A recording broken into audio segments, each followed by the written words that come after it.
Hello, I'm Roger Baker, Executive Director of the Stratfor Center for Applied Geopolitics at RANE.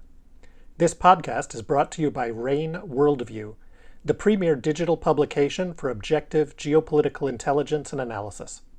Find out how RANE can help you stay ahead of global events at ranenetwork.com.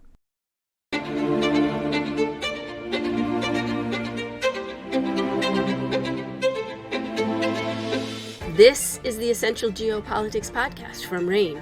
I'm Emily Donahue. For most of 2022, the world watched Russia's invasion of Ukraine. Its early advances, Ukraine's determination, the intricate diplomatic dance as both Russia and Ukraine sought assistance for their efforts. In late October, Russia began leaving one of the cities it had captured early in the war, Kherson. Much has been made of Russia's withdrawal, Ukraine's advance, and how both affected the conflict. Today, Matthew Orr tells us about the implications of Russia's retreat. Matt, thanks so much for coming back on the podcast. Hey, Emily, I'm happy to be here. Without too many specifics, can we talk about Ukraine's return to Kherson, what it means for Kiev and its ongoing efforts? Yeah, this is a really significant victory for Kiev. This is something that they had been fighting for several months, and this was something that people had predicted for a long time. And once it started to unfold, it unfolded rather quickly because Russia was keen to get as many of its soldiers and as much of its equipment out of Kherson as possible because now a lot of the fighting in the country is going to shift eastward. And both sides know that they need to now prepare for that. So for Ukraine, this is really significant because it shows how important Western weapons deliveries are, that Ukraine is able to effectively use those to make gains on the battlefield. It's really important for Ukrainian morale to show that they can make these steady gains against Russia on multiple fronts.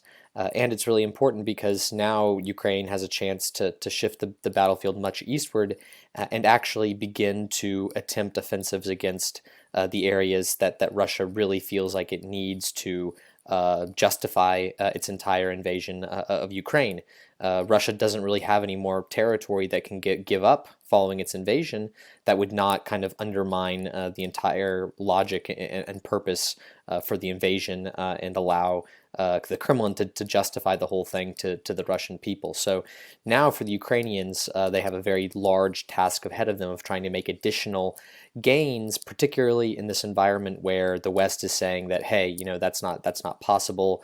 The Russians are going to fortify, dig in. They're mobilizing their reinforcements in Russia, and so Ukraine really thinks that they have a window now to try to continue offensive operations before the narrative really sets in that Ukraine should seek negotiations with Russia, that Ukraine is not capable of taking additional ground, etc. And so I think that now it's important for Ukraine to utilize the window that it still has before these Russian troops get there to really break that narrative and to severely undermine the popularity of the war in Russia. But that's going to be really hard for Ukrainian forces to do. Matt, you mentioned something about how this is playing in Russia. We know that Russia has a completely different narrative of this war at home than does Ukraine, NATO, or many other countries. How has Russia framed the retreat to its own population? And other than massively bombing Ukraine, which it started to do almost immediately after leaving Kherson, what is Moscow's strategy moving forward? Yeah, it's a great question because it really is a fascinating subject. I think one of the first things I would touch on is just the political theatrics of how the retreat actually took place. Basically, President Putin was not involved in the decision making at all. Basically, the recently designated commander in charge of the whole special military operation, as it's called, asked the defense minister Shoigu to allow the retreat from Kherson. Basically, this commander recommended it, and then Shoigu took his recommendation and ordered him to do so. So, it was a very clear attempt to absolve President Putin from any of this decision, which was really unpopular in Russia. It led to more talks and confusion about if Russia was winning the war. I mean, is this really what we signed up for? More withdrawals from Ukraine. It even drew a lot of ire from, pro-Kremlin propagandists. One TV show host even had a moment on television where he goes, "Hold on, I don't know am I criminally liable no matter what I do? Because if I support or compliment the decision to withdraw from Kherson, then I'm essentially calling for the destruction of the territorial integrity of Russia, right? Because Russia claimed to have annexed this area of the Kherson region that it's now withdrawing from. So I'm criminally liable if I support the decision. On the other hand, if I criticize the Russian military's decision to withdraw, then I'm discrediting the armed forces of Russia. So, it just kind of shows the mental and political gymnastics that even, right, the propagandists have to go through to figure out how to frame these kinds of things. But in general, it's led to a lot of worry because now, as I said, Russia is really only down to the territories that it really must hold for this entire invasion to be worth it for Russia. So how does Russia structure its future strategy based off of that?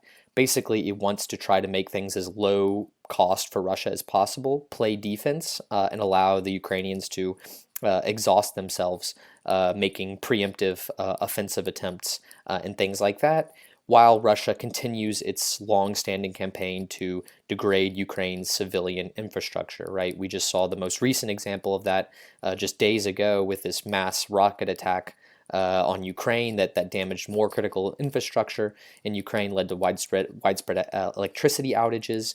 This is the strategy that this Russian commander, Surovikin, had successfully pursued in Syria, and it appears that Russia is leaning further and further into that strategy going into the winter, hoping that it can break the Ukrainians' political will to resist if it can really cause things to reach a crisis point, right? For example, the city of Kiev has had to make emergency plans for essentially the evacuation of the city if all electricity comes off in the middle of winter. The thing is I'm rather skeptical that whole strategy of Russia breaking the Ukrainians or the West's political will is going to work because, with regards to Ukraine, Ukrainians would rather flee westward, flee into the European Union than, right, pressure their government to make concessions to Russia. And if we talk about the West, right, the West has to get through a very difficult heating season, winter. But once that's over, a lot of Russia's leverage will be gone. And so it would be a little bit strange for the Europeans all of a sudden become more conciliatory towards Russia at precisely the time when their leverage is actually growing. So I think that Russia is going to lean into this strategy that we've seen recently, but I'm skeptical that it's necessarily going to work. And so I think the most likely scenario is that we're going to see the war kind of grind on into next year. I think a lot will depend on whether or not Ukraine can successfully conduct another offensive due southward in the coming weeks and months towards the Black Sea coast. But otherwise, I think the most likely scenario is we just see the war kind of grind on along relatively stable lines and artillery duels for at least the beginning of next year. Russia's leaning into this strategy. Ukraine, you've sort of pointed out, can't win the war, at least right now. So, in the end, are we looking at Ukraine ceding some of this land that Russia has taken? Is that too far down the line? Yeah, I think that, right, the Ukrainians certainly aren't prepared to talk about it that way, and that they have no reason to, right? In the Ukrainians' mind, if Russia's negotiating position is that Ukraine must cede all of the territory that Russia currently militarily occupies to Russia, right, which is essentially a maximalist position calling for Ukraine's capitulation, then Ukraine is only rational to respond with an ultimatum and a very maximalist position of its own, which is that, right, Ukraine will militarily re-seize all of its territory, including all of Crimea and the Donbass, right?